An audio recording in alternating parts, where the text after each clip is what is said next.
Yusuf bin Abdul Wahab.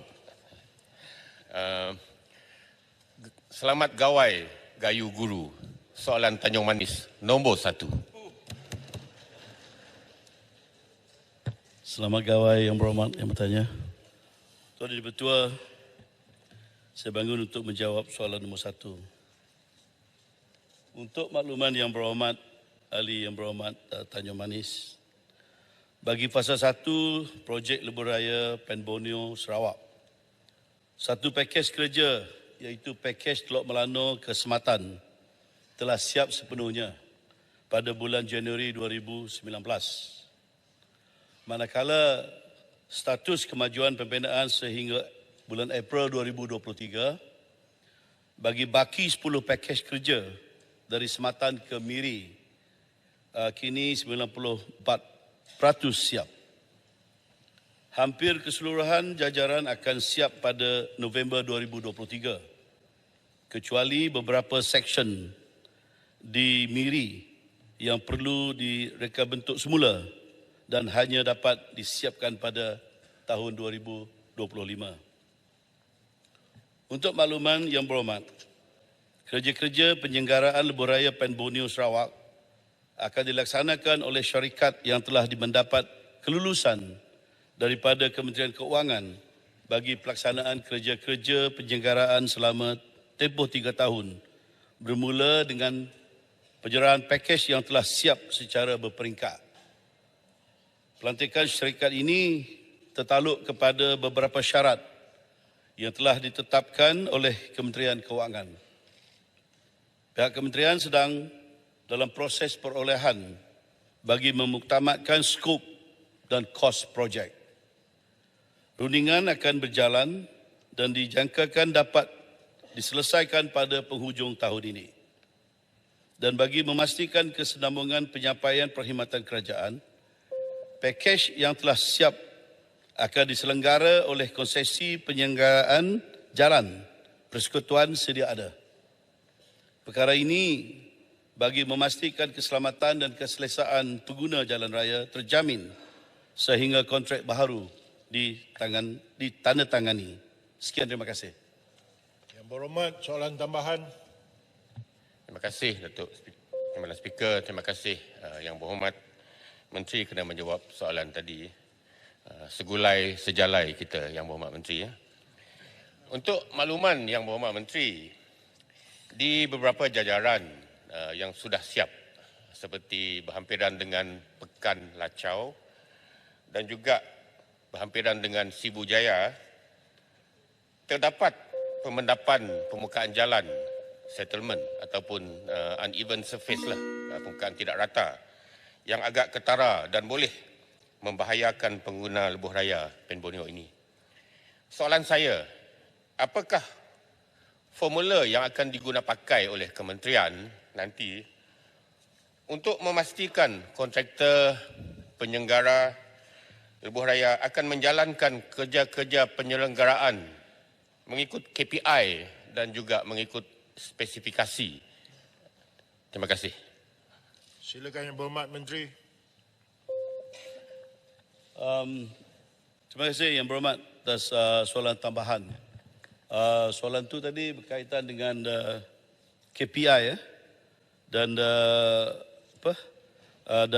yang dikenal pasti spesifikasi. Ya. Jadi Tuan Yang Dipertua, kerja-kerja penyelenggaraan jalan persekutuan di seluruh Malaysia sebenarnya dilaksanakan oleh pihak konsesi yang telah dilantikkan oleh Kementerian Kerja Raya. Dan pelaksanaan kerja-kerja penyelenggaraan ini adalah di bawah pengawasan sepenuhnya oleh pihak JKR Malaysia.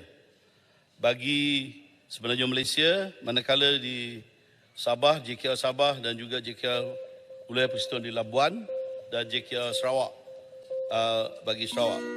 Ya. Kemudian ini sentiasa melaksanakan pemantauan terhadap standard penyelenggaraan jalan di Jalan Persekutuan berdasarkan kontrak perjanjian yang telah ditandatangani bersama pihak konsesi yang telah dilantik. Sebagai contoh, bagi kerja turapan jalan, pemantauan kualiti dilaksanakan sebelum, semasa dan selepas kerja turapan jalan dilaksanakan. Dan sebelum kerja-kerja turapan jalan bermula, kualiti bahan permintaan utama iaitu aspal akan dipastikan menepati piawaian yang telah ditetapkan. Ya. Jadi Tuan Yang Dipertua, agak panjang sedikit penjelasan.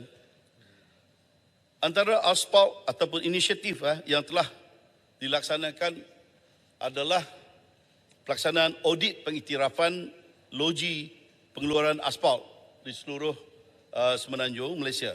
Dan audit ini dilaksanakan bagi memastikan pihak loji membekalkan aspal yang berkualiti dan mematuhi spesifikasi yang telah ditetapkan, sama juga di Sarawak. Hanya loji yang mendapat pengiktirafan sahaja yang dibenarkan untuk membekal aspal bagi kerja-kerja penerapan jalan persekutuan. Yang berhormat. Jadi, Tuan Yang Dipertua, kalau diizinkan sedikit lagi, dan semasa kerja-kerja turapan jalan semasa berjalan, wakil daripada JKR bahagian dan daerah telah ditugaskan untuk melaksanakan pemantauan di tapak. Ini pemantauan dibuat agar kerja-kerja yang berjalan mematuhi segala prosedur operasi standard ataupun SOP. Jadi segala jalan yang telah ditetapkan. Jadi selepas kerja-kerja turapan siap, JKR akan melaksanakan ujian-ujian serta audit yang telah ditetapkan. Dan pada masa ini, JKR telah mula menggunakan pakai teknologi baru, iaitu ujian tanpa musnah ataupun non-destructive test di beberapa lokasi perbaikan dan lokasi penampalan potholes ataupun lubang-lubang jalan bagi memastikan kualiti mempatan turapan compaction yang telah dilaksanakan. Jadi dengan menggunakan kaedah ini, kualiti mempatan turapan dapat dipantau secara terus di tapak dan tidak perlu mengambil sampel ujian untuk dibawa ke mahkamah ke makmal. Jadi ini antara beberapa langkah-langkah yang perlu diambil untuk memastikan standard jalan itu ada terbaik. Panjang penjelasannya yang Tuan Yang Dipertua. Boleh beri secara bertulis. Boleh beri secara bertulis Okey. Kalau boleh sedikit masa lagi lah. Dan sebagai maklumat tambahan satu standard operating procedure bagi penyelenggaraan jalan persekutuan Sabah, Sarawak dan wilayah Persekutuan Labuan telah dibangunkan dan dikuatkuasakan pelaksanaannya pada 25 November 2022 oleh kementerian ini. Dan SOP ini adalah menurapkan dokumen terkawal dan dokumen kerja standard yang perlu dirujuk dan diguna pakai oleh pegawai operasi penyelenggaraan jalan persekutuan agar pelaksanaan kerja penyelenggaraan jalan persekutuan lebih sistematik, seragam dan berkesan. Sekian. Banyak lagi saya akan sampai secara bertulis kepada Yang Berhormat. Sekian, terima kasih. Terima kasih, Yang Berhormat Menteri. Terima kasih. Tambahan berikutnya Yang Berhormat Alustar. Terima kasih Datuk Yang Dipertua. Saya nak tanya juga tentang penyelenggaraan lebuh raya, khususnya bagi laluan pengguna motosikal. Kita menerima aduan daripada pengguna-pengguna motosikal. Laluan-laluan motosikal di lebuh raya terutama di Plaza Tol ini tidak diselenggara dengan begitu baik. Berlubang, ada yang tidak ada lampu jalan, ada selekoh-selekoh yang sangat berbahaya.